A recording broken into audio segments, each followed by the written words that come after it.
Pour moi, cette phrase reste l'une des plus belles jamais prononcées sur le patrimoine marocain. Ailleurs, les traces de l'Antiquité doivent être recherchées dans des caractères gravés sur du marbre ou du bronze. Mais ici, elles se trouvent dans les hommes vivants.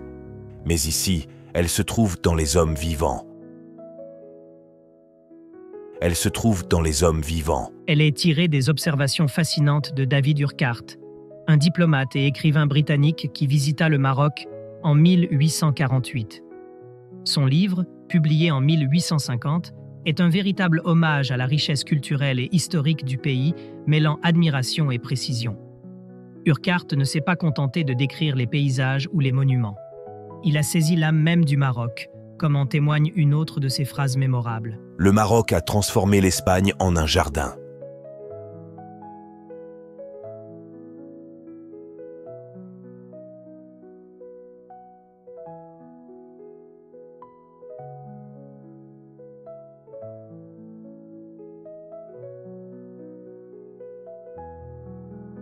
Ou encore cette réflexion empreinte de profondeur. À l'instar de la Judée, bien que dans une moindre mesure, l'Espagne avait perdu son type originel, tandis que le Maroc, au moment de la conquête sarrasine, demeurait le trésor de l'ancien monde et le musée de l'histoire humaine.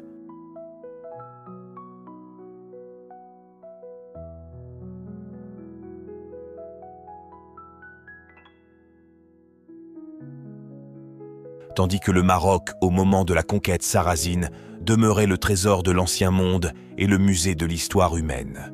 Les écrits de David Urquhart révèlent un regard profondément sensible sur le Maroc, qu'il décrit comme un véritable conservatoire de l'histoire humaine. À ses yeux, le patrimoine marocain ne se limite pas aux artefacts ou aux monuments, mais s'incarne dans les pratiques vivantes, les récits transmis et l'authenticité de ceux qui en sont les gardiens.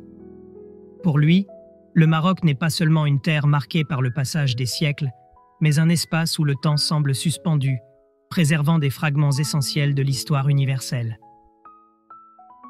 Par ces mots puissants, Urquhart souligne l'importance d'une nation qui ne se contente pas de conserver son héritage, mais qui le vit et le fait rayonner bien au-delà de ses frontières. À la prochaine.